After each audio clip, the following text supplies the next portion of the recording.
اهلا بكم اعزائي المشاهدين في حلقه جديده في قناه مراجعه في السخان. حلقه النهارده هتكون حلقه مميزه جدا لان احنا هنتكلم عن واحد من افضل الافلام في الالفيه الجديده، فيلم الناظر. الفيلم ما كانش مجرد فيلم كوميدي ولكنه كان فيلم ملحمي بيناقش فكره التعليم في مصر. ولو عملنا قائمه لافضل 100 فيلم مصري ففيلم الناظر لازم أن يكون واحد منهم. ففي حلقه النهارده هتعرف ليه فيلم الناظر هو واحد من افضل الافلام في الالفيه الجديده وليه ما كانش مجرد فيلم كوميدي. فيلم الناظر قدم لنا شخصيات كتيرة جدا وتعتبر هي من أفضل الشخصيات اللي اتعملت في الألفية، زي شخصية الليمبي اللي عملها محمد سعد وشخصية عاطف اللي عملها أحمد حلمي. فيلم الناظر ما كانش فيلم مجرد هدفه إنه يضحكك على قد ما إنه وراه فكرة ورسالة عايز يوصلها لك. إحنا متعودين هنا في القناة إن إحنا مش بنحرق أي فيلم أو عمل إلا لو إحنا مضطرين نحرقه. إحنا هنا مضطرين نحرق الفيلم ده لأنه مبدئيا كده عدى عليه حوالي 24 سنة وتقريبا اغلب الناس سمعته. ثانيا لازم نحرق الفيلم عشان نفهم اغلب التفاصيل ونفهم ليه فيلم الناظر ما كانش مجرد فيلم كوميدي. بس قبل ما نبدا ما تنساش تشترك في القناه وتفعل جرس التنبيهات عشان يوصلك كل جديد. ولو عجبتكم الحلقه ما تنسوش تعملوا لايك، ولو عندكم اي سؤال في الحلقه تقدروا تسيبوه تحت في الكومنتات. الفيلم بيتكلم عن صلاح اللي هيحاول ينقذ مدرسه عاشور اللي ابوه هيدمرها بطريقته العنيفه وباسلوبه بعصبيته وبصوته الاجش. ولانه والمعروف عن مدرسه عاشور من بدايه التاريخ من ايام الفراعنه انها واحده من افضل المدارس اللي بتنقل العلم للناس، ودايما التعليم كان في تطور لحد ما جه ابو صلاح وخلى التطور ده يقف. فالمدرسه بقى حالها صعب جدا والاولاد بيتعرضوا للضرب والتعنيف والاسوار عليها سلوك شيكه، وكل طلبه مستوياتهم بقت تحت الصفر حرفيا. مدرسه عاشور بينها وبين المدرسه اللي جنبها اللي هي مدرسه الاخلاص بتاعه البنات سور، وعلى السور هنلاقي اسلاك شيكه بتفصل ما بينهم. وهنا المخرج شريف عرفة بيقول لك كده من بدايه الفيلم ان في عداوه بين مدرسه عاشور للصبيان ومدرسه الاخلاص للبنات. وبيقول لك برضه في بدايه الفيلم ان ابو صلاح بيتعامل في المدرسه على انه الملك او الحاكم اللي بيحكم المدرسه، وان الطلبه دول هم الشعب اللي هو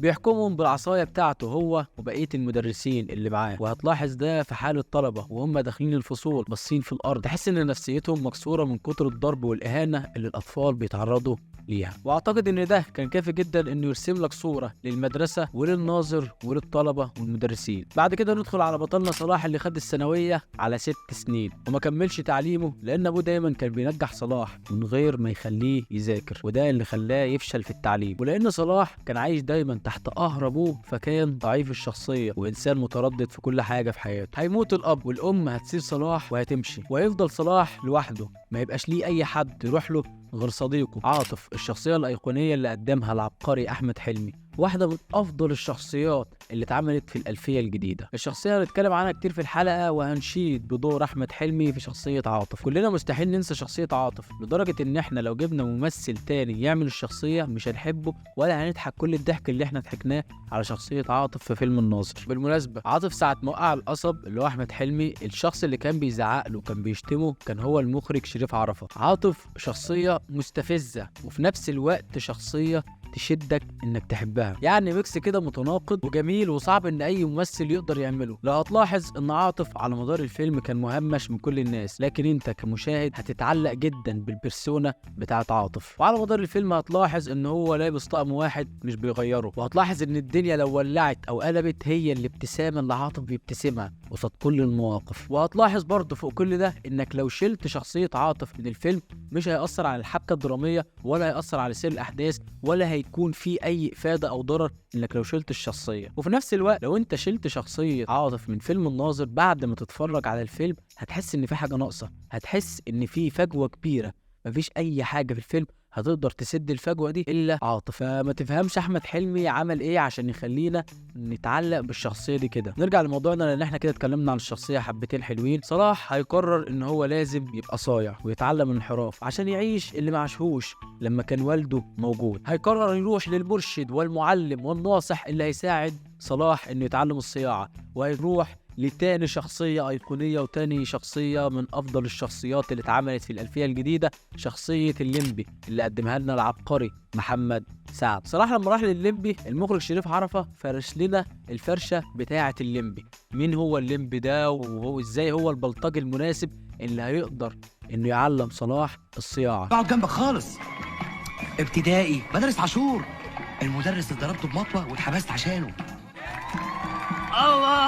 صلاح لما يبقى ناظر المدرسة هيلاقي حبه في مس وفاء حسن مدرسة التربية الموسيقية كده. ده حتى عاطف هيلاقي حبه في مس انشراح مدرسة اللغة الإنجليزية. الفيلم مش هتلاقي أي حد معبر عاطف أو فاكره أو حتى شايفه ما عدا مس انشراح. غريب الحب مين فاهمه؟ صلاح خلال رحلته انه يصعد بمدرسة عاشور هيقرر انه يواجه اكبر تحدي، هيقرر ان هو يواجه نفسه، لان صلاح عشان ينجح ويقدر ينهض بالمدرسة فلازم يغير من نفسه الاول قبل ما يقرر يغير من الطلبة اللي حواليه او حتى المدرسين ونظام المدرسة عموما. وبالمناسبة برضه الممثل سامي سرحان قدم لنا شخصية نظمي وكانت شخصية جميلة جدا، اللي هو وكيل الوزارة. نظمي وكيل الوزارة اللي عايز يجوز صلاح لبنته فوفا، وهو دايما كان بيحاول يصلح بين مدرسة عاشور بتاعة الصبيان بتاعة صلاح ومدرسة الإخلاص بتاعة البنات، وده اللي خلاهم يدخلوا في مسابقة تحدي معلومات بين المدرستين. وفي أول تحدي ما بين المدرستين بتفوز مدرسة الإخلاص، وده كله كان بتحريض من سيد ضاهي. سيد ضاهي العبقري حسن حسني اللي بعتبره هو ركيزة أي عمل درامي بيدخل فيه. يعني حسن حسني ما بياخدش البطولة المطلقة، لكنه لو موجود في أي عمل فأنت هتتفرج على العمل ده وأنت مطمن، لأنك عارف إنك هتشوف عمل جميل وقوي جدا بغض النظر عن مين الممثل اللي هيكون في العمل ده. فسيد ضاهي وكيل المدرسة عايز صلاح يخسر قدام مدرسة الإخلاص عشان يكون هو مدير المدرسة. فلما مدرسة عاشور بتخسر المسابقة صلاح بيقرر ان هو يسيب ادارة المدرسة لسيد ضاهي، وسيد ضاهي لما بيمسك بيخلي كل الطلبة حالتهم تبقى أسوأ من الأول. هنا المدرس بيلاحظ كل الكلام ده وبيقرر ان هو يوجه صلاح ويقول له انت ما ورثتش ذهب وياقوت، انت ورثت علم من اجدادك لازم تنقله للطلبة. وهنا صلاح بيقرر ان هو يسمع كلام المدرس ويغير النظام بتاع المدرسة ويلبس لبس مناسب لسنه ويواكب الوقت اللي هو فيه، ويحفز الطلبة انهم يذاكروا ويوعدهم بهدايا لو كسبوا المسابقة. وبسبب الكاراتيه اللي صلاح اتعلمه عن طريق الليمبي قدر انه يهزم بلطجي المدرسة اللي مش عايز الطلبة تتعلم. وام صلاح جواهر هتخطف سيد ضاي علشان ما يفضحش ابنها، وهتفشل محاولة السكرتير اللي هو سليمان عيد انه يضلل الطلبة عن المسابقة. وفعلا طلبة الثانوية هيقدروا يروحوا المسابقة ويكسبوا قصاد مدرسة الإخلاص للبنات. وبالمناسبة كريم محمود عبد العزيز كان في الفيلم ده وكان دوره كويس بالنسبة لسنه في الوقت ده. واعتقد ان احنا كده فهمنا ليه ان فيلم الناظر ما كانش مجرد فيلم كوميدي، وليه هو واحد من افضل الافلام في الالفية الجديدة. لو عجبتكم الحلقة ما تنسوش تشتركوا في القناة وتفعلوا جرس التنبيهات وتعملوا لايك للفيديو لان ده فعلا بيساعد، ورايك يهمني جدا. فاكتب رايك في الكومنت، ولو عندك اي سؤال اقتراح للحلقات الجايه اكتبها برضه في الكومنت. وبس كده اشوفكم في حلقه جديده في قناه مراجعه في السخان. سلام.